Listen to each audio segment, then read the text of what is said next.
Evangelio según San Marcos, capítulo 15, versículos 42 hasta el 46. Dice así la bendita palabra del Señor. Cuando llegó la noche, porque era la preparación, es decir, la víspera del día de reposo, José de Arimatea, miembro noble del concilio, que también esperaba el reino de Dios, vino y entró osadamente a Pilato y pidió el cuerpo de Jesús. Pilato se sorprendió de que ya hubiese muerto, y haciendo venir al centurión le preguntó si ya estaba muerto, e informado por el centurión dio el cuerpo a José, el cual compró una sábana y quitándolo lo envolvió en la sábana y lo puso en un sepulcro que estaba cavado en una peña, e hizo rodar una piedra a la entrada del sepulcro. A su palabra, no porque lo diga un servidor, no porque forme parte de una liturgia o de un ritual. Si usted cree que su palabra se merece honor y honra, le invito a que le dé un aplauso.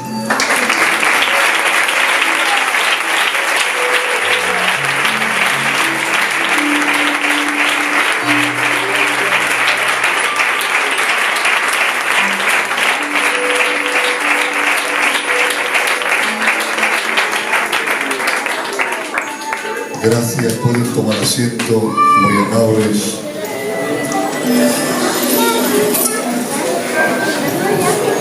Este mismo pasaje bíblico, este hecho en concreto, se encuentra en los 4 evangelios: Mateo, Marcos, Lucas y Juan. Y recopilando la información que nos facilita los 4 evangelios, podemos conocer con mayor facilidad quién era José de Arimatea.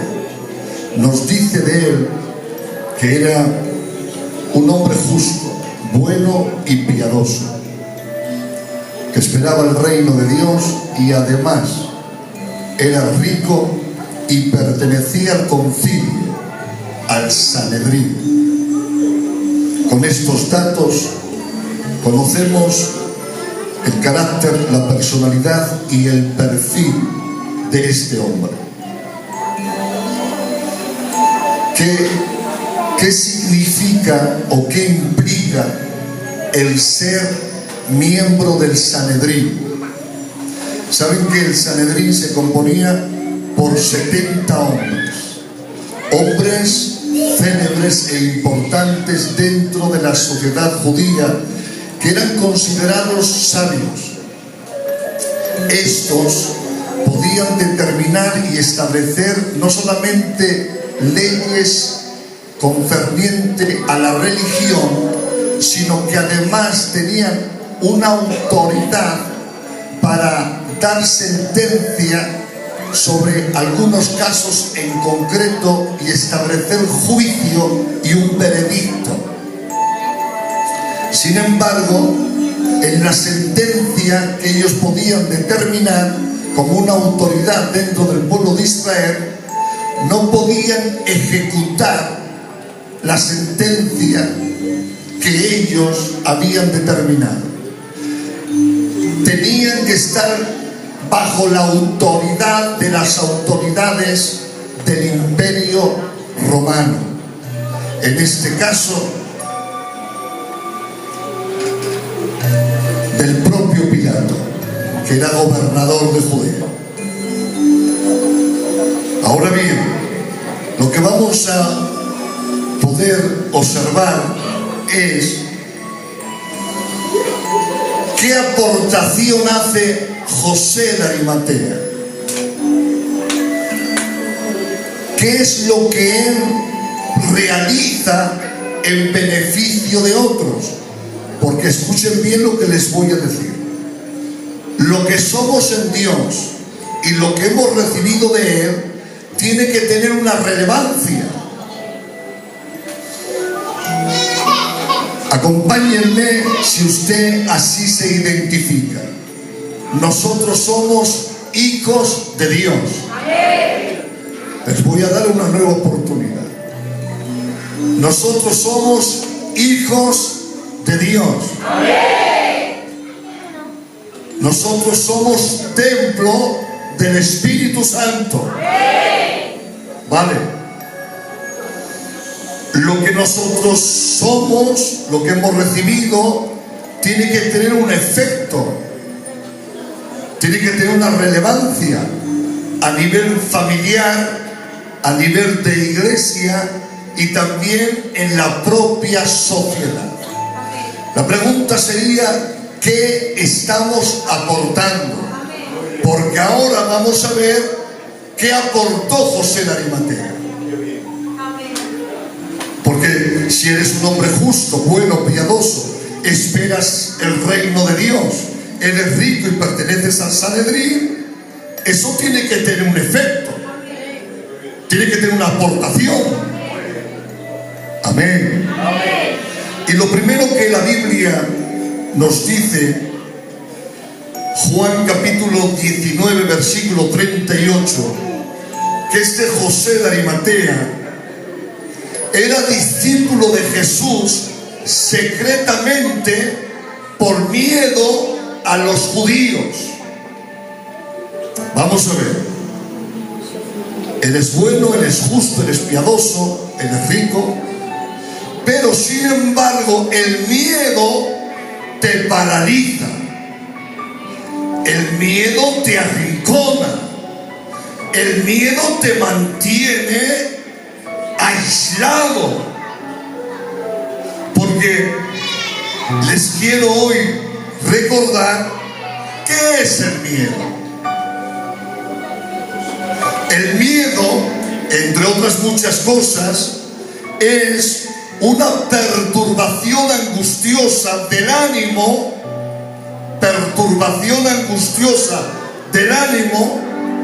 por un riesgo o un mal, un peligro que es real o se inventa la imaginación. El miedo es una perturbación angustiosa del ánimo por un peligro, un riesgo real o se inventa nuestra imaginación. El miedo a José lo mantiene paralizado. Miren, el miedo puede estar basado en circunstancias presentes o futuras. Personales, el miedo puede ser por algo personal o por algo familiar.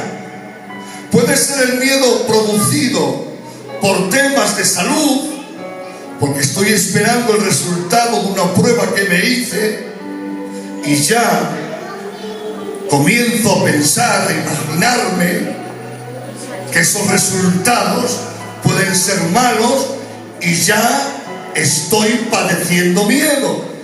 El miedo puede también estar basado en la economía, porque temo que las fuentes de ingresos que estoy recibiendo no son suficientes para hacer frente a los pagos que tengo y ya me veo sin vivienda, desahuciado y en la calle. Les voy a dar un dato que ustedes lo conocen. En esta generación actual se está consumiendo más fármacos que ninguna otra generación anterior. De hecho, España está en cabeza de consumir fármacos ansiolíticos para la ansiedad y también somníferos para poder reconciliar el sueño. Son muchos los temores que hay, los miedos que hay, pero tengo una palabra para ustedes.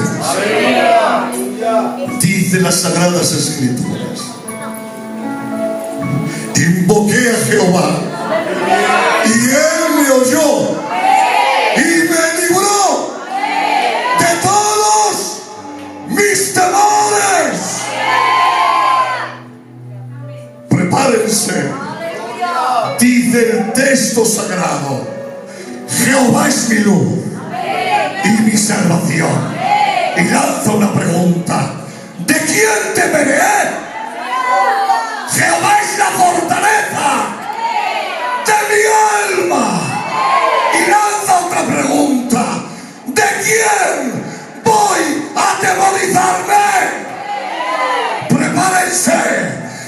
el Salmo 23, versículo 4. Aunque ande, no estaba andando, habla el futuro. Aunque ande en valle de sombra y de muerte, no temeré mal alguno. Y ahora le pregunto, ¿por qué no temes? ¿Es que tienes salud? ¿Es que tienes una buena economía y por eso no temes al futuro? Y me contesta, no temeré, porque tú estás conmigo. Tu vara y tu callado me infundirán aliento de vida. Aleluya. Prepárense, dijo nuestro Señor Jesús, no se turbe vuestro corazón, ni tenga miedo. Y si lo dice Él, el soberano, el eterno, el que cabalga sobre las alas de viento, el que toma las nubes como carroza, el que mide los cielos con la palma de su mano, si Él lo dice, yo descanso en Él.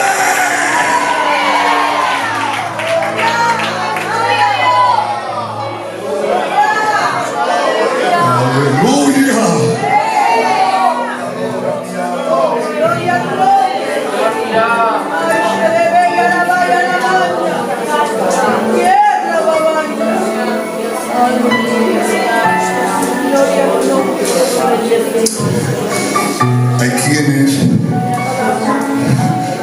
temen por el mañana. Y alguien dijo, el que teme sufrir, ya está sufriendo. El que teme sufrir, ya está sufriendo. ¿Recuerdan aquel pasaje de Marcos capítulo 16? Cuando unas mujeres se reúnen con el propósito de ungir el cuerpo muerto de Jesús. Han quedado en un lugar, tienen que ir al sepulcro. No sé ni la distancia, ni los paisajes, ni si había árboles o flores que observar y disfrutar de la fragancia que podrían desprender aquellas flores. No lo sé, pero sí sé que mientras estaban caminando tenían una preocupación y decían entre ellas, ¿quién nos removerá la piedra? ¿Quién nos removerá la piedra? Porque el sepulcro donde estaba el cuerpo de Jesús tenía el sello del Imperio Romano. El romper ese sello era quebrantar la ley del Imperio Romano y poner en riesgo sus vidas. Dos, era una piedra tan grande y pesada que ellas no tenían fuerza física suficiente para poderla remover. Y ahora ellas, siendo conscientes de esto, tenían esta preocupación: ¿quién nos removerá la piedra? ¿Quién? Hay quienes estamos caminando día a día, pero la preocupación que creemos de la piedra que vamos a encontrarnos no nos permite disfrutar del paseo. Tengo una palabra para usted: disfrute de la sonrisa de sus nietos, abrace a sus mayores, que el pensar en lo que puede suceder no le prive del paseo que está dando en la vida.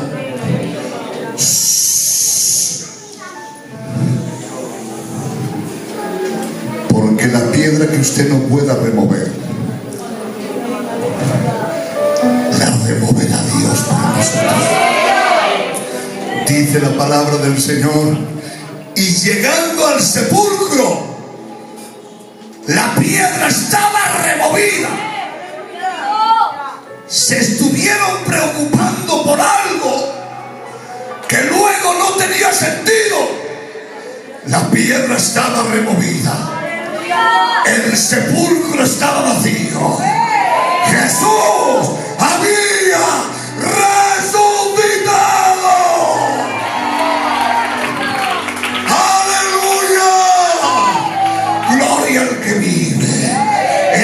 enemigo lanza mensajes, dardos malignos de fuego a la mente, tratando de robarte la paz que tienes hoy. Toma el escudo de la fe, el yelmo de la salvación, la coraza de justicia, el apresto del evangelio y sobre todo la espada de su palabra.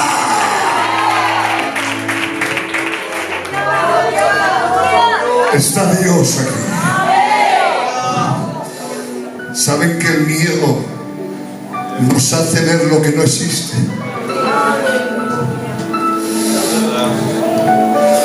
Aquellos discípulos estaban en aquella barca, había llegado la noche, estaban remando con fatiga y de repente viene una figura andando por las aguas y empiezan a gritar con miedo: ¡un fantasma! ¡Un fantasma! Decían con miedo. Sin embargo, los fantasmas no existen, pero mi Dios es real. Era mi Jesús cantando por las aguas. Les dijo esta palabra: tened ánimo, yo soy, no temáis. ¿Cuántos reciben esta palabra? Los que están en alta mar, los que están siendo azotados por las olas. El viento es contrario, llegó el manto de la noche, el miedo se apoderó, pero hoy Jesús contrarresta esos temores diciéndote: ten ánimo, yo soy, no temas. Amén. José, no puede el miedo tener control sobre ti. No puedes permitir que el miedo te domine, te mantenga aislado, paralizado. Y cierta noche el Sanedrín se reunió, sí, rompiendo todas las normativas que ellos mismos tenían establecidas, estando en contra totalmente de las propias leyes. Se reunió por la noche el Sanedrín con la pretensión de juzgar al santo, al perfecto. Aleluya, aleluya, amén. Acompáñenme. Les decía que reuniéndose el Sanedrín pretendieron juzgar al santo. Yo a eso hubiera dicho amén. Al justo, al bendito, amén. Y cuando se iba a dar el veredicto, la sentencia, uno dijo culpable, otro dijo digno de muerte, otro dijo que muera. Pero dice la Biblia, Lucas capítulo 23 versículo 51, y José de Arimatea no había consentido en el acuerdo ni en los hechos de ellos. Estaba allí, tenía miedo, pero llegó un momento determinante. No podía guardar silencio, se tuvo que pronunciar. ¡Aleluya! Decían culpable, culpable, digno de muerte, pero se levanta en la asamblea el que había estado en silencio, en secreto, y dice: no estoy de acuerdo, no consiento. Escuche bien esta palabra que voy a decir ahora. Va a llegar momentos determinantes en nuestra vida nos pueden ayudar para poder vencer nuestros temores. Amén. Aleluya. A ver cómo recibe esta palabra. No siempre la mayoría tiene razón. No siempre la mayoría tiene razón. Solamente hay una verdad única.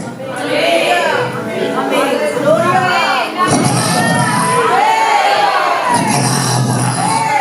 Amén. Aleluya. Gloria. Gloria. Gloria. ¿Saben lo que dice la mayoría de este mundo? La mayoría. ¿Saben lo que dice? Que lo malo es bueno. Que lo amargo es dulce. Que las tinieblas es luz. Que la inmoralidad es moralidad. Es lo que dice la mayoría. Nosotros no vamos con la mayoría. Amén. Nosotros vamos con la palabra. Con la palabra. Miren lo que dice este famoso versículo de Romanos capítulo 12, versículo 2. Miren, no os conforméis a este siglo, sino transformaos por medio de la renovación de vuestro entendimiento, para que comprobéis cuál sea la buena voluntad de Dios, agradable y perfecta. Les voy a leer otras versiones bíblicas. Dicen así: y no os acomodéis al mundo presente, y no os adaptéis a este mundo. No viváis conforme a los criterios del tiempo presente. Por el contrario, cambiad vuestra manera de pensar. La iglesia tiene que ir contracorriente. No que se deje llevar por la corriente, ni por el ambiente. Me dirijo a los más jóvenes y a las más jóvenes. No os importe quedar fuera del grupo por defender la verdad.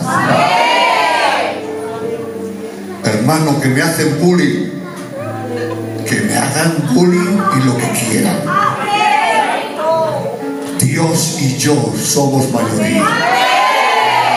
Dios y yo somos mayoría. Ponte al lado de Él. Amén. Defiende la verdad. Y a veces no hace falta hablar.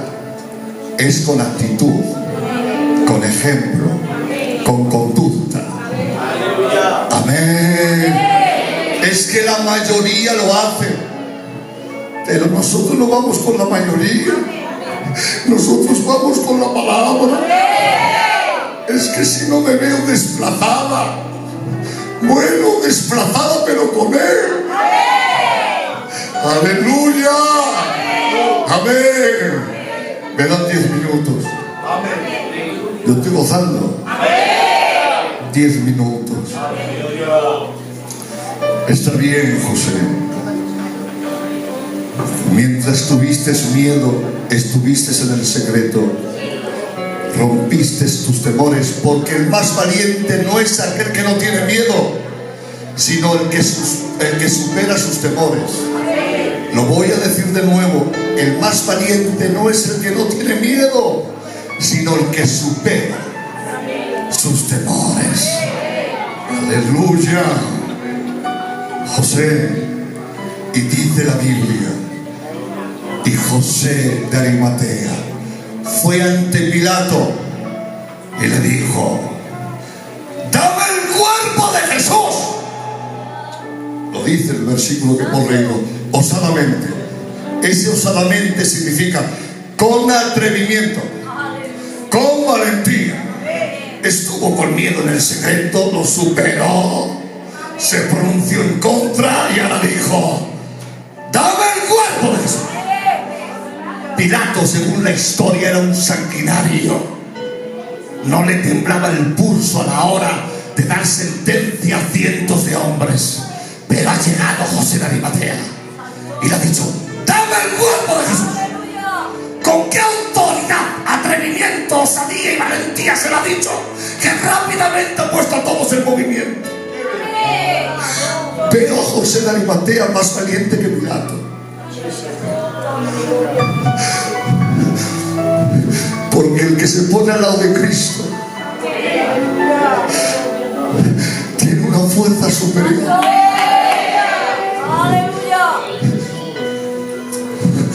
Dame el cuerpo de Jesús, dámelo, dámelo. Tengo una palabra, hermanos, que decirles. José de Arimatea no busca un milagro, no busca una sanidad, quiere el cuerpo de Jesús. El cuerpo.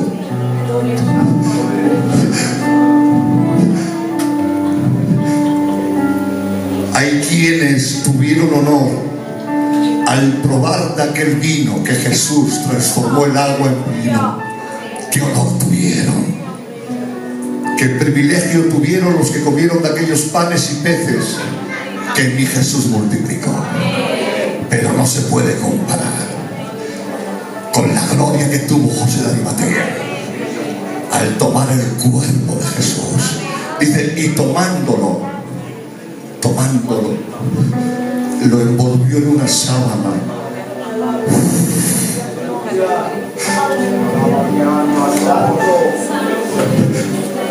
El cuerpo de Jesús.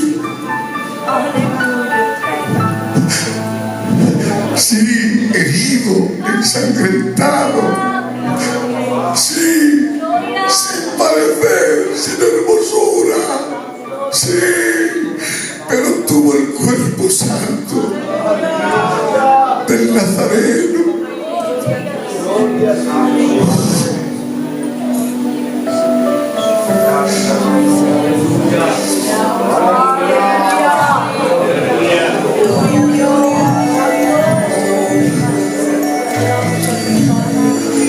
Dice Isaías, capítulo 53, versículo 9.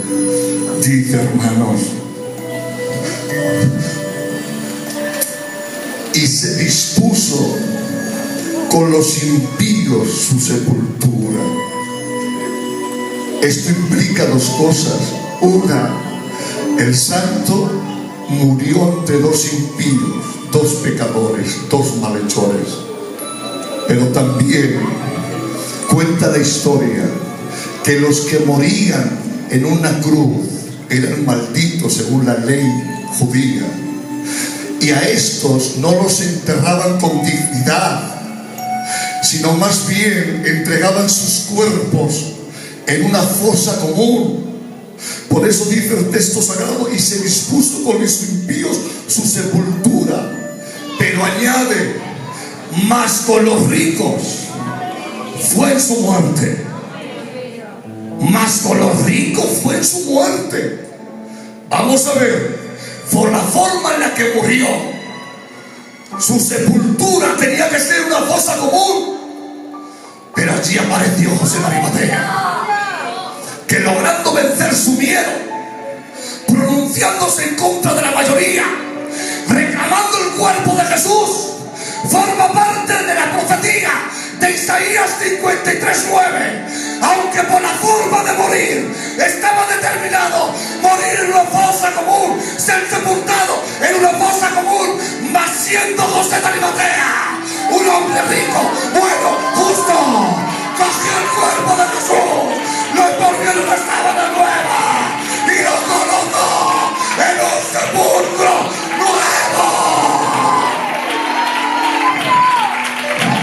José de Arimatea, no lo sabes, lo desconoces, pero este hecho fue profetizado hace más de 700 años y Dios en su presencia contaba contigo. El que parecía que no iba a hacer nada, el que parecía que estaba ahí arrinconado, pero cuando venció sus temores, Dios mío, el que se puso al lado de la verdad y la justicia, el que reclamó el cuerpo de Jesús. Santo, santo, tengo una palabra para ustedes. Dios quiere usarme a usted. A ver cómo me acompañan ahora. Amén. Porque Dios no nos ha dado espíritu de cobardía, sino de poder, de amor y de dominio propio. Amén. Usted puede bendecir su casa, puede ser relevante en su barrio. Amén. Pero ¿qué cree usted que es la iglesia? El venir aquí a las 7:30, a las 8, sentarnos ahí, escuchar las alabanzas, un mensaje que nos motive, un mensaje popular que nos emocione, y salir para nuestras casas y ya está. Pero ¿qué es ser un siervo? Ministrar una vez al mes o cada 15 días cuando posiblemente me toca. ¡No! ¡Es mucho más! La iglesia es la luz del mundo. La iglesia es la sal de la tierra. La iglesia es columna y baluarte de la verdad. La iglesia es la novia de Jesucristo. Es el edificio de Dios. Prepárense ahora. Yo voy a decir, la iglesia es linaje escogido. Y usted o mí me va a hacer esta pregunta: ¿para qué? Porque lo que somos y hemos recibido tiene que tener un efecto, una relevancia. Linaje escogido, ¿para qué? A ver, voy a decirlo, usted me tiene que preguntar a mí, ¿para qué? ¿Están deseando decirlo?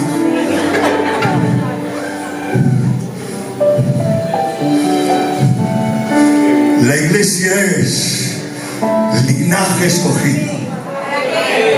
Le voy a dar otra oportunidad. Esto ha sido un ensayo. Ahora viene lo oficial. La iglesia es linaje escogido para anunciar las virtudes de Dios, que te llamó de las tinieblas a su luz admirable. Ahora voy a decir, la iglesia es real sacerdocio. Y usted me tiene que preguntar, ¿para qué? ¿Para qué es un real sacerdocio? Prepárense. La iglesia es real sacerdocio para adorar al Rey. Cuando estoy enfermo, cuando estoy empobrecido, cuando estoy olvidado por la gente, porque mi alabanza no puede ir acondicionada a la situación que estoy viviendo. Soy real sacerdote. Cristo vive, Cristo es real. Aleluya. Ahora voy a decir, la iglesia es pueblo adquirido por Dios. Ay, Dios mío. Y usted me pregunta, ¿para qué? La iglesia es el pueblo adquirido por Dios para que Satanás sea avergonzado, los demonios sean ridiculizados y la iglesia siga avanzando, siga conquistando, siga hacia adelante.